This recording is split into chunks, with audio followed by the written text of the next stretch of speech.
Okay, so recording in progress. Okay, so welcome to episode 3 of our online Witchcraft Academy. And today we are talking about spellcasting. Probably the most exciting part of being a witch, and probably the most disappointing part too, because I can remember growing up watching Charmed and all the other magical shows and seeing them throwing fire out of their hands and doing all these other wonderful things, turning people into frogs, only to discover that magic didn't quite work like that. And, it's like the flying on the broomstick. Don't we all wish we could literally do that? But it's all symbolism, and it's all energy. So we're going to talk about what spellcasting really is from quite a few different perspectives. Now, for some of you, this will be common knowledge. For others of you, you may not even realize what we're doing when we're doing those spells and why we're doing them and how it works. So I'm going to go through the basics of casting a spell and how it works, really. And, I like the sound of my own voice, so off I'll go. So what is spell casting? Well, unfortunately, like we've established, it's not like the movies. But the question of does magic work? Well, in a word, yes, it really does. And I want to read you something. So I'm going to recommend a few books tonight. I've got a little table here with all my supplies. So this is a very cool book. This is called A Beginner's Guide to Witchcraft. And it's by Teresa Moray. And actually, she's done a whole load of titles of these. The Moon and You, Paganism for Beginners, Herbs for Magic and Ritual, Shamanism, The Goddesses, Earth Mysteries. So many of these. There's things about spells and rituals. She's written lots of different books, and they're very easy to read. I mean, this one's quite old. This is like 90s. So for some of you, you wouldn't even been born when this was written. But this is a really easy to follow guide, and it gives you a general idea of spellcasting. So the question in here, does magic work? In a word, yes, but not always exactly as we have in mind, for magic changes the person who works it. Real magical transformation takes place in the mind of the practitioner, which then translates to changes in the physical world. These changes come through ordinary means and are rarely dramatic. A properly worked spell will always have some effect, but success is sometimes partial and may come about in ways we have not anticipated. Transformations take place gently in the ordinary course of things. It is just the witch who says a quiet aha. So it's not like that vision we see in the movies, in Harry Potter movies, in practical magic. It's not quite that vision. It's a lot more subtle, and actually it's far simpler in a lot of ways. So that's Teresa's take on does magic work? And magic really is the manipulation of energy. Now, there are lots of people who write, so that's coming from the perspective of somebody who writes about witchcraft. But magic is in everything that we do, right? So it's called spelling for a reason, because when we speak, when we use words with an intention, either to heal or to harm, they carry weight, they carry energy, and they carry vibrations, and they are, in fact, a spell. So I wanted to read you something from, this is one of the most incredible. So I love my shadow work. And in actual fact, over the years, I've come to realize that shadow work and witchcraft go hand in hand, because we are always doing witchcraft. And I used to be very powerful at manifesting my deepest, darkest fears. And I would obsess about something and create it into my reality because I was giving it so much thought and energy and attention. And that's what a spell is.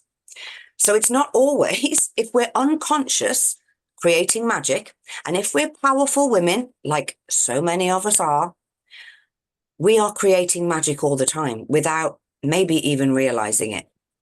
And one of the basic forms of magic that I use all the time is to order a parking space. So if I'm going into town or I'm going anywhere, I'll think, right, and I'll actually imagine myself going into town, driving into the car park, a car pulls out, and I just move into the space. And if I do that process, I've yet to be disappointed by a parking space. But sometimes I forget, and I get there and I'm like, oh, fuck, I never did my parking space spell. And then there is no parking space. So I have to go and sit in a quiet corner and order another one. But these are basic forms of magic. Now, this lady, Carolyn Elliott. Now, this book is one of the deepest shadow work books you can lay your hands on. So it's not for everyone, but the author of this, Carolyn Elliott, PhD, she's a doctor and she's a psychologist. She's also a witch who publishes Witch magazine. And this is a book called Existential Kink. And it's Unmask Your Shadow and Embrace Your Power. So she is a practicing witch and she talks about witchcraft from a shadow perspective. So this is her take on spellcasting. To cast a spell is to communicate with your personal unconscious and the collective unconscious in a way that generates specific results through synchronicity. Believe it or not, you are casting spells at every single moment. Your words, your actions, the looks you give yourself in the mirror, and the looks you give to other people. Your clothes, your perfume, your songs, your smiles, your laughter, your reactivity and resentment, all spells. And this is very true. Also, she goes on to say that all magic works. It's just where it comes from. So when I talk about spells, I'm not just going to talk about the fancy stuff, which is what is in the general spell books, what this candle color means, what this crystal means, what this goddess is invoked for. Like there are real consequences to doing magic, and there are real pitfalls if we don't know what we're doing. So I'm going to cover all of it really. And I'm going to cover it from the perspective of energy, because as you probably all know, I teach Reiki and I teach about energy and how the world is all energy. And when students are doing their Reiki level 2 with me, their practitioner level, we learn about distance healing. And we learn what we actually do is we have a teddy bear, and this teddy bear is our person. And we sit with the teddy bear and we send our healing to the teddy bear with all our intention to heal and to send all this energy to and we're sending it to that person. But we're using the teddy bear as a puppet, as a prop, as the person. And anybody who's ever participated in distance healing, very often as a person who's receiving it, because usually the experience is quite incredible, or certainly from somebody that has given it and has become used to giving distance healing, knows that energy follows thought. So when we set that intention to heal, and I know that gorgeous Victoria is here listening to me, and she is recently qualifying for her level 2 practitioner level, and she's had the most mind-blowing experiences with the distance healing. And even minds being in tune, literally being able to read each other's thoughts, to tune in to what the other person is thinking, and to activate and actually cause real healing. So for someone to be suffering from a physical, very real physical medical symptom, and to receive healing from a person perhaps on the other side of the world, sending their intention to a teddy bear to heal, and that person receiving a real life physical benefit of the pain either completely disappearing or becoming eased. Now, when we teach that, I always laugh, because that's magic. Like, that's real life magic happening right in front of our eyes. And it usually astounds people. They can't believe it. I can't believe it. And actually, a lot of my students who are qualifying at the moment have said they prefer distance healing, because it's so profound for them and for the other person and the connection and everything they're feeling. So this is how we're all connected. We've looked at the archetypes of the witch. That's the healer archetype. So it's using magic, intention to send healing and helping somebody. And so when we're casting spells, we are really mastering and manipulating energy with our will, our intention, what we desire to happen. And because of that, there are some rules to spellcasting. And I'm going to read you something. So I've got lots of props today. So this little tiny sheet that you can see here is the Wiccan Reed. And the rule of thumb, depending on where you look, and I'm always very open about things when they are a little bit unclear out there in the media and out there on Google, because some spell working tells you it'll return to you times 3, some says times 10. But the general rule is a karmic rule that what we send out, we receive times 3, times 10. So these are the rules really that bind magic. And I'm very often asked, obviously I run a Wild Women's Academy and I teach witchcraft. And very often I'm asked if that's dark, if that's bad, if I hex people. And there are both sides to magic. If you've ever watched The Craft, the lovely lady who, when they go into the shop, says, magic is neither good nor bad. It's in the heart of the witch. And it is. It's our intention. So if our intention is to hurt or harm, that would be a hex. And yes, that would be dark magic.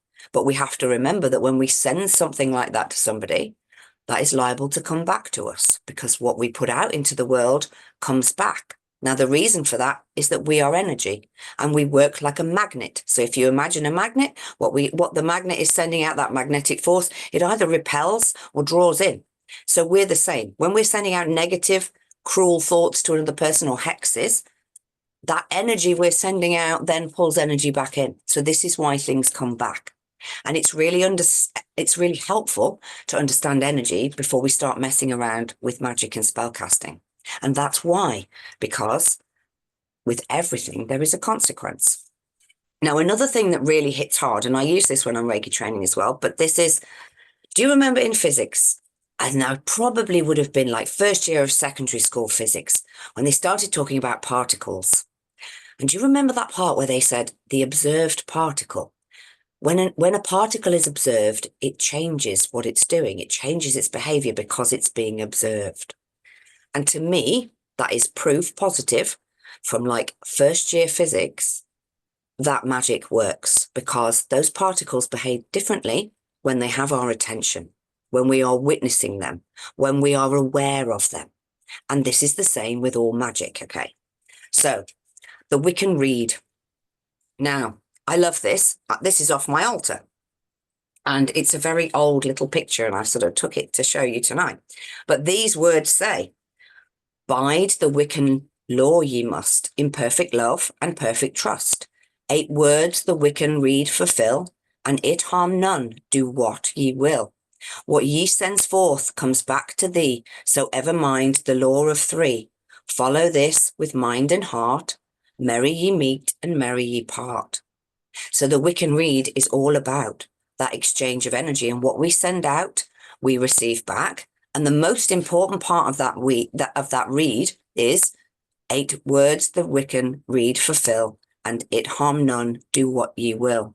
So there are rules for magic. There are rules for what we send out, but sometimes returning, banishing, and hexing magic is required.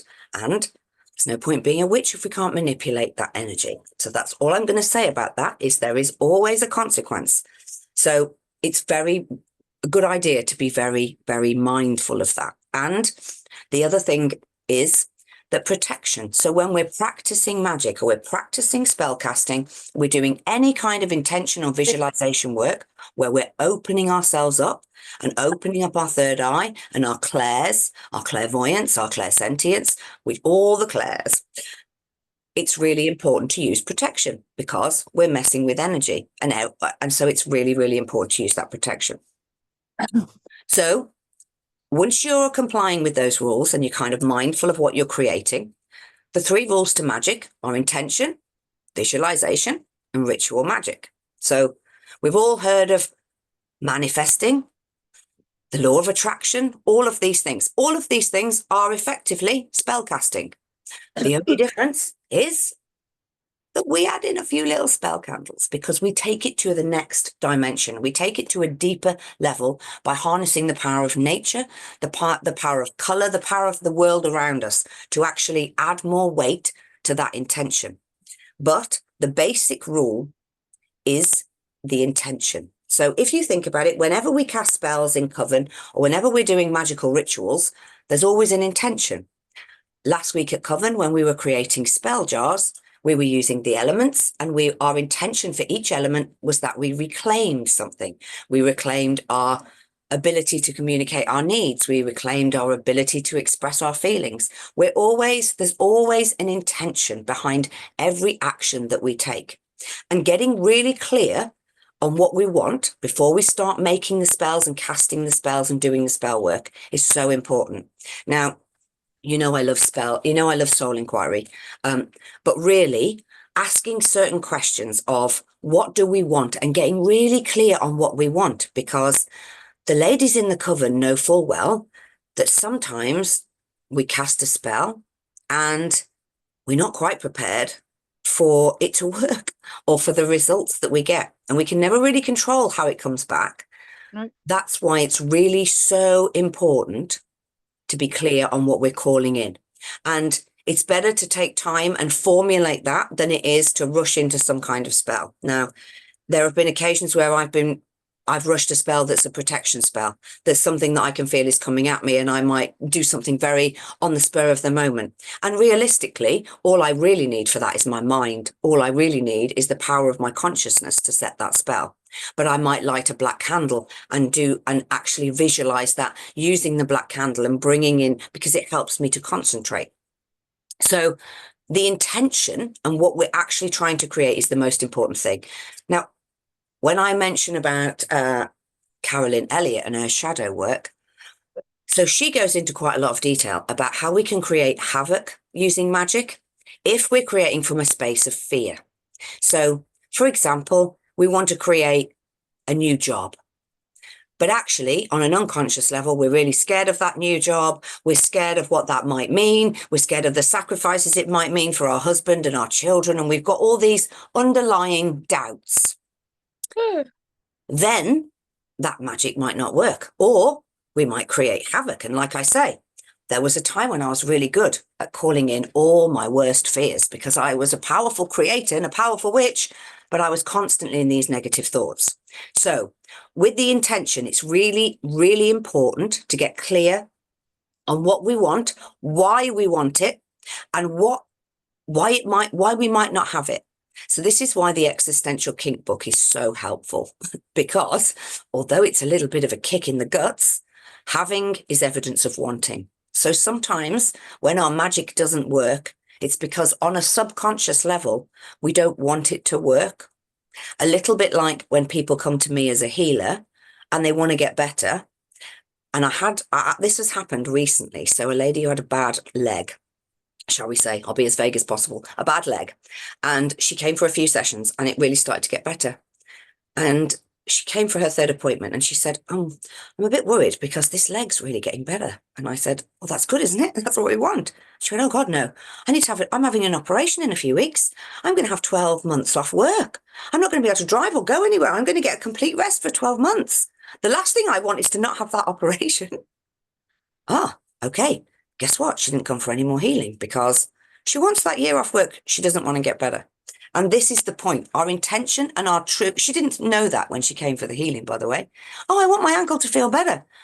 As long as it can just magically go away and it won't stop me not having the operation and having the year off work. And so there are always consequences. So asking ourselves what could happen if we get it, what could happen to the people around us, and what really are going to be the consequences of us having this is a really good thing to do before we cast any spells. So I will include with the print off parts a little soul inquiry that's a really helpful one to use. So our intention, what we actually ask for. Now, the reason we go through the steps of witchcraft is because the more we believe in our spell, the more likely we are to manifest it. So our intention is really important. What we want to create, what we want to bring in, and why, and what that will lead to. So that's really important. The next step is a step that is often missed in a lot of magical working books. And I think this is the law of attraction stuff. This is the manifesting. But as you remember from this, so I'll read it again.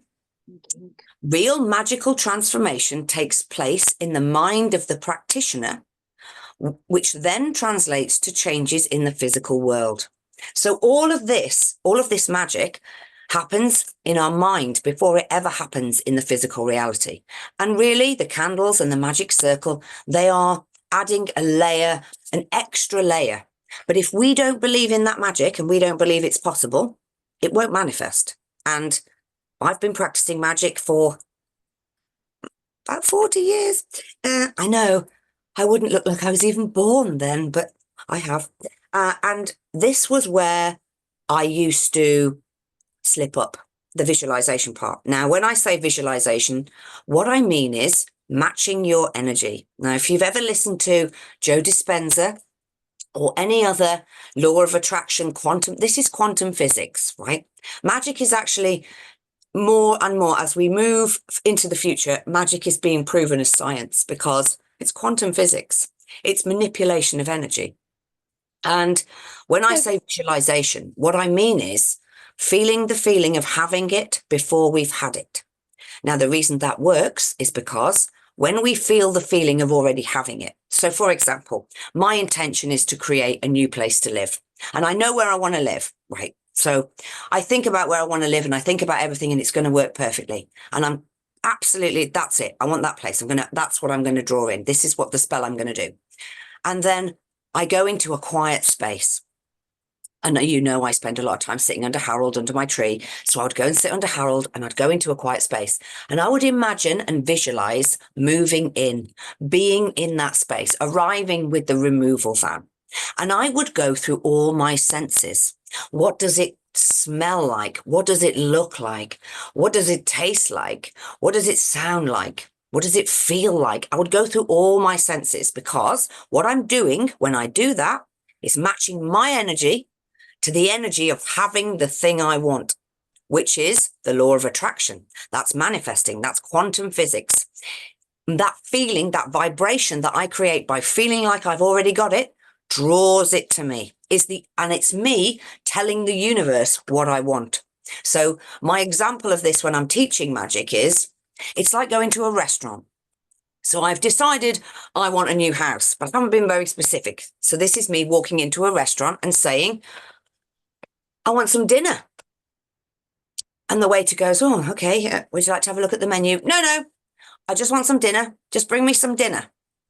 And then him bringing me something and me not liking what I've got because I wasn't specific, because I didn't actually go, well, what I'd like is I'd like this omelette and I'd like it with this and I'd like salad and I'd like avocado, and I didn't choose. So when we're visualizing and we're setting our intentions, it's us ordering it from the universe. And literally what we see, what we visualize, what we put out there is what we draw back. So when we're doing magic, that part is often missed. And I try and bring it into our coven work, but because it's such an important part of what we're doing, that visualization, that feeling as if we already have it. And really, it's matching the vibration. Now, I don't know if you remember, but we've talked about the clairs before. So a lot of you will have heard of clairvoyance, which is clear seeing. So we are clairvoyant. We can see things in our mind. But there's clairsentience and clairsalience, and there's many clairs. And we've learned about the clairs before. But what I mean is using all the clairs, all our senses, to see, to feel, to smell, to hear, to imagine that whole picture, so that we use all of those senses to send out that information. And that in itself is an energetic print of what we're trying to draw in. So the visualization part of magic is massively important. That intention, we know what it is, we know what we're drawing in, we know how it's going to feel when it comes, and that's how we order it. So it's a really powerful way of doing it. Now, seeing a vision, and it gets better with practice, so I won't dwell on the clairs because I know we've talked about them a lot, but I used to be very clairvoyant, and then as I started doing healing work, I became very clairsentient, meaning I could feel other people's feelings, and I became less visual. So when I tried to imagine something or see something, I would feel it, and I would feel colors, and I would feel sensations that it took me a while to interpret what I was receiving. So the more we practice the visualization, the feeling of what it feels like, the smelling of what it feels like, actually, that's the first step of psychic development. So when we're doing psychic development classes, the first thing we do is tune into our physical senses, because that's how we receive information. That's how we receive intuitive information through our physical senses, because we're physical beings. As well as being magical beings inside our bodies, we're only receiving through our physical senses. That's why all the clairs are our physical senses: seeing, hearing, smelling, touching. So to use all of those in our visualization as magic is actually strengthening our psychic abilities anyway. So it's a really good practice, and it doesn't need to take hours. It's beautiful if we're creating something really special and sacred, that we spend the time doing that lovely soul inquiry, deciding our intention, visualizing everything and feeling into it. But not always do we have time to do that. And not always do we spend hours on it. It can be as simple as just sitting there. Like you get really good at doing this really quickly the more you do it. So practice. And remember, it's learning. When you first started learning to drive or anything else, learning a language, my God, like that was hard. I'm still shit at Spanish, and I learned for 3 years. Like, what the, hey, I'm trying not to swear in this one. It's my, being polite and all.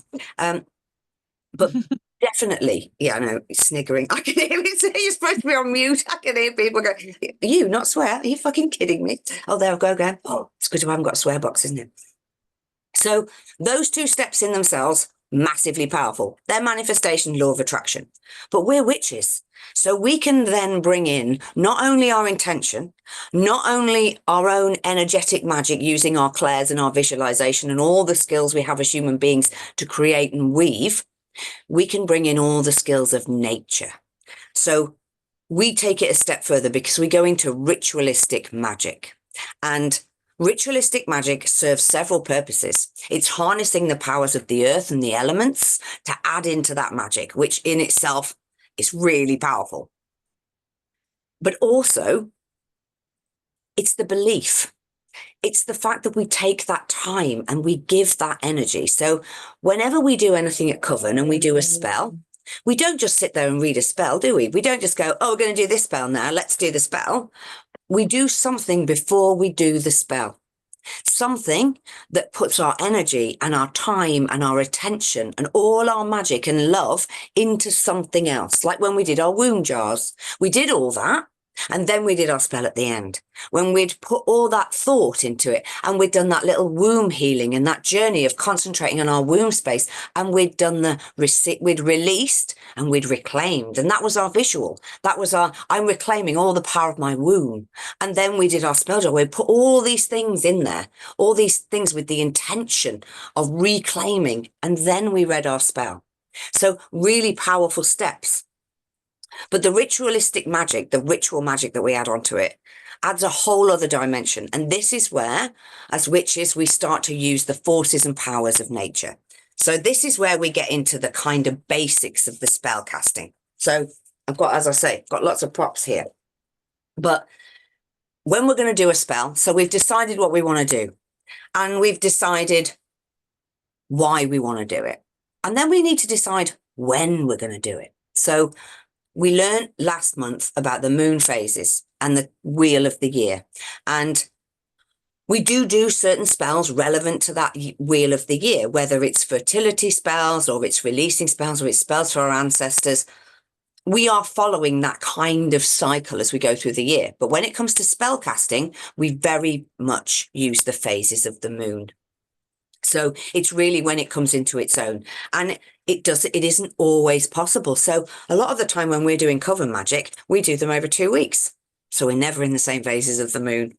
And sometimes we could be in a waning moon, going into a dark moon, going into a new moon if the moons fall like that. So we always take that into account when we're doing any magic, that it won't be specifically affected by those phases of the moon. And it always has to be something that is more general rather than banishing or invoking magic.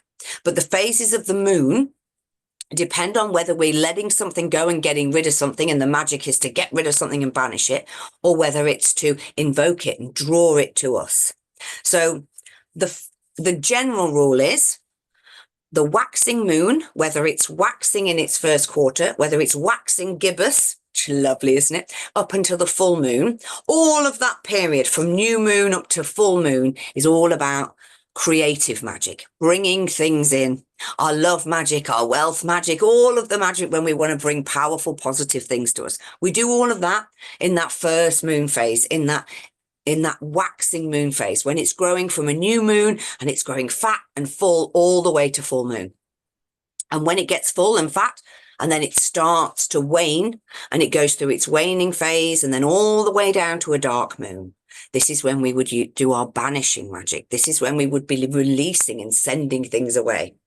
And obviously last month we were learning about our cycles and our cycles as women. So that can also be tied into our magic. And that makes it extremely powerful. Imagine doing banishing magic on a dark moon with our own menstrual blood. Like, this is powerful shit. This is what got us a bad reputation in the first place. But so the moon phases are very relevant to spellcasting.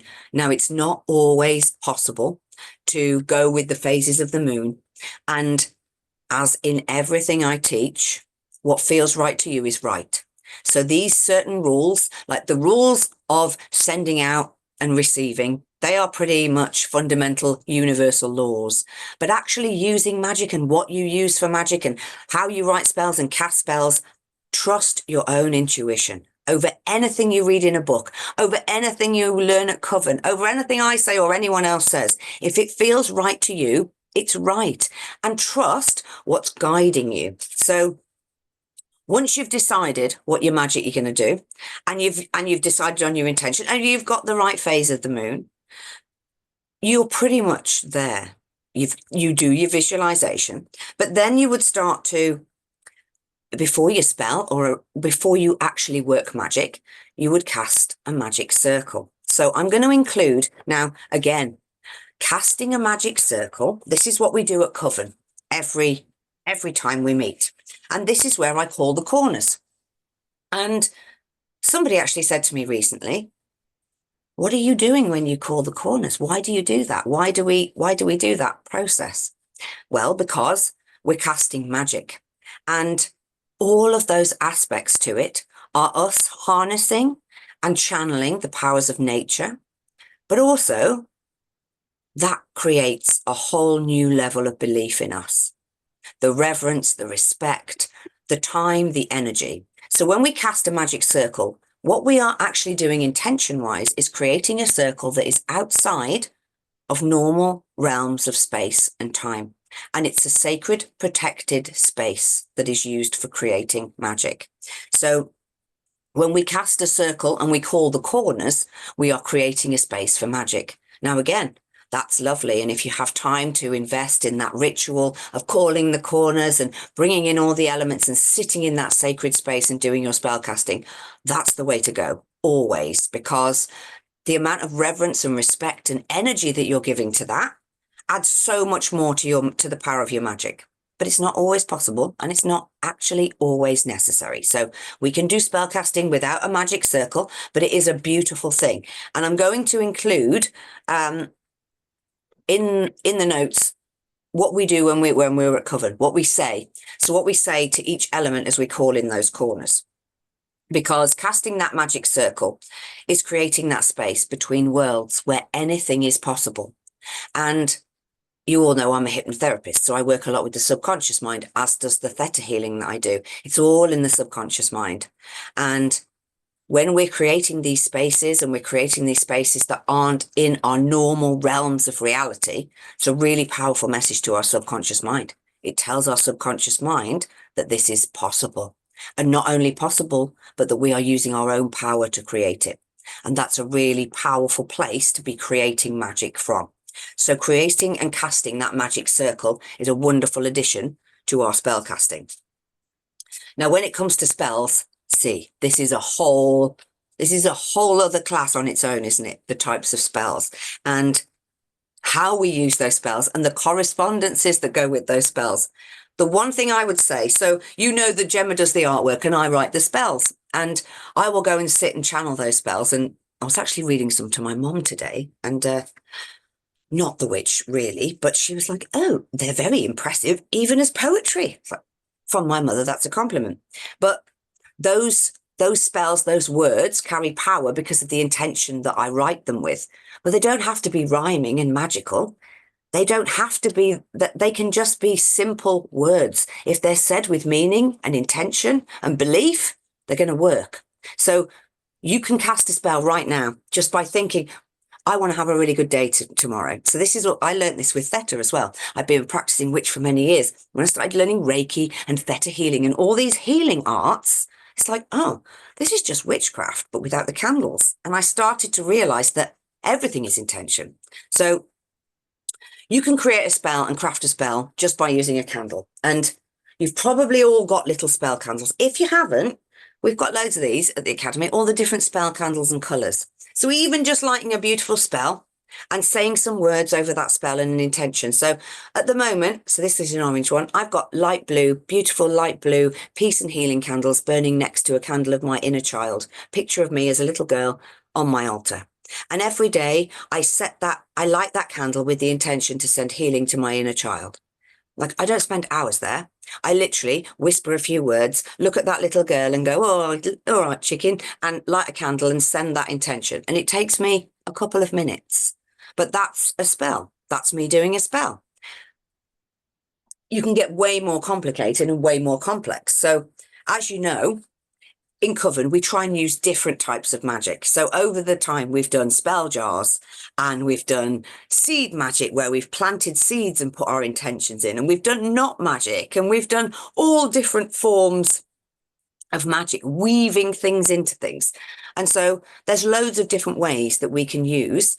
And those different ways are great for different spells. So like spell jars are very good for anything where we're bringing things in, empowerment jars, embodiment jars, ancestor jars, anything where we want to continually use that magic. Because once you've created a spell jar and you've put all your beautiful things in there, you can keep adding candles to it and you can keep activating the spell by burning the candle all the time. So that's a little bit like what I'm doing with my inner child by lighting those candles and sending those intentions to her. It doesn't have to be complicated. It can be a very, very simple intention and a thought process. So for example, if you feel somebody's in your energy, actually feeling a door shut in front of your energy and then sending them out of that energy and imagining them pushed back out of that energy can be really powerful. You just try, sit in a cafe where there's loads of people walking past and imagine sending thoughts to those people. And watch if they notice or they turn around, because they will feel that energy. Something literally happens when we send our thought to another person. An energetic print actually goes all the way to them and kind of bing. That's how it works. So you must have had this. Like, we're all quite intuitive. So when we think of somebody or the phone rings, oh, I know who it is. That's because there's an energetic thing sent, that intention, that thought. So there's loads of different types of spells we can use, masses of them, in fact. And there's loads of different what they call correspondences. So depending on the type of spell you're using, so you've noticed we do different coloured candles. And it was brought to our attention that people aren't always sure why we use a certain colour candle. So I'm going to include something like that actually shows you that, with a guide, a basic guide of colours. But it's interesting because I know I take it back to the healing work, but these things are very much related to our chakra colours. And colour itself is a very powerful tool for our vibration, because we tend to receive colour on several of our senses, and we think it would only be visual.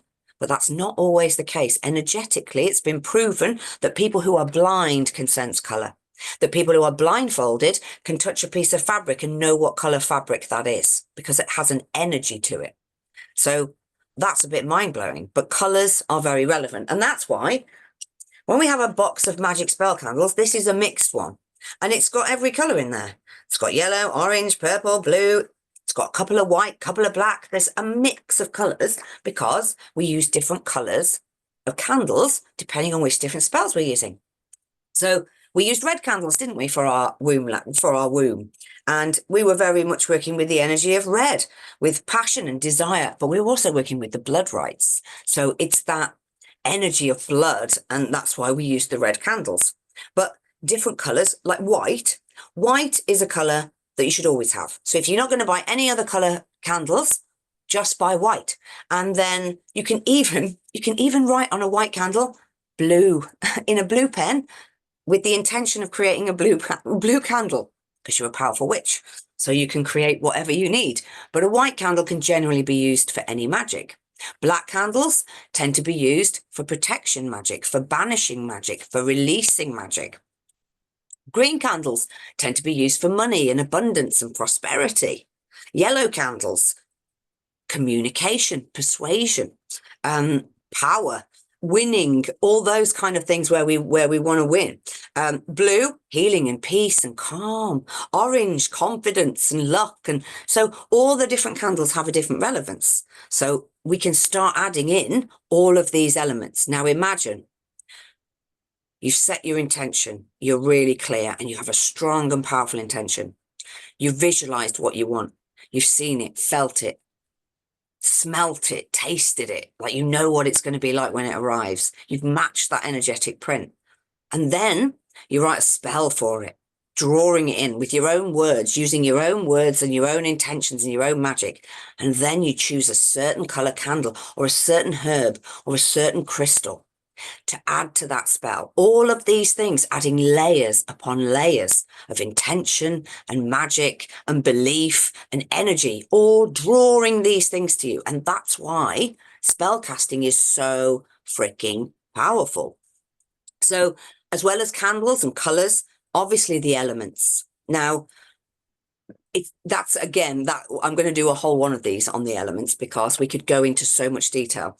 But in general, when we call in the elements, when we invoke them in a magic circle, when I say, hail to the guardians of the watchtowers of the north, guardians of earth, and we pull in that power, we're really pulling in the elemental power and magic of those elements. In other words, earth, grounding, protection. Material wealth, we would be invoking earth to keep us in our material, grounded. It's root chakra. It's all that safety and security. Air, clarity, communication, inspiration. It's all of those things that allow us to create and bring those things in. Fire is the energy, the passion, the belief, the desire, the actual, like, we have to have desire in order to create magic. Otherwise, we're not going to get that. We're not going to draw that to us if we don't have the desire. And then water, the wisdom, the empathy, the feeling of it. And so we're always bringing in the elements. And then like herbs. So there's so many different aspects we can bring in. So herbs, cinnamon, abundance and wealth, and like many people blow cinnamon in through their door or out of their door, and there's a whole debate over whether you should blow it in or out. So you should probably just blow it both, because this is the thing, your magic and what you feel is right.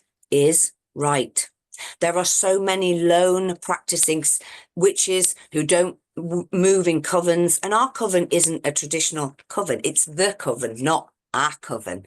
And that's because it is a space to practice magic, to be together as women, but it isn't constrained by the restrictions of a usual coven. And we don't follow a particular path. We don't follow a specifically pagan path or Wiccan path, because it's all encompassing, because we are women and it's designed to be welcome to all. So we are creating magic, but in our own way. And although we talk you through what we're doing in the spell, all the intentions and what you interpret are your own. And so we very much want you to continue that and to build on that and to use your own magic and to use all these kind of elements, and to bring in those elements to those spells makes it really powerful. To use colors or herbs or the goddesses we invoke. Again, another whole Witchcraft Academy lesson just on the goddesses. And I'd imagine if you've been practicing witchcraft for a while, there'll be goddesses that you're more connected to. But really, they're all elements and representations of the feminine energy, dependent on what we're trying to invoke. So they're all the goddess, whether it's Hecate or whether it's Mary Magdalene, it's still the feminine energy in some form. And it's just, we use that goddess, that anchor, if you like, to connect to that specific energy. So we might invoke a different goddess depending on what magic we're doing. We might use crystals. Maybe we're really connected to crystals. I used to love crystals. I'm much more connected to rocks these days. I do love my crystals. And Arancha might listen to this, and we all love crystals, don't we? And They are beautiful and they are very magical and special, and they have unique vibrations that bring in something to our magic that is very powerful. However, I like rocks. I'll go and pick a rock for a certain intention, for a certain spell. So I'll pick a white rock if I'm doing something that's invoking magic, and I'll pick a black rock if I'm picking banishing magic, and I'll choose a rock from the earth to fit with the spell. So all of those correspondences bring everything together then to create really powerful magic. So to recap this, the main points of magic are: remember and harm ye none. Like, what we send out comes back to us ×3, ×10. And using protection magic, using return to sender magic, when people are sending us negative intentions or negative vibes, all good. Sending hexes sometimes is needed, but just be mindful that what we send out comes back. And then those 3 steps. Intention is everything. Where intention goes, energy flows. And then visualization. So taking some time to do that little visualization of what do I want, feeling it, seeing it, using all your clairs to bring that into life in your mind and create that, sending that out into the universe so it knows what to deliver.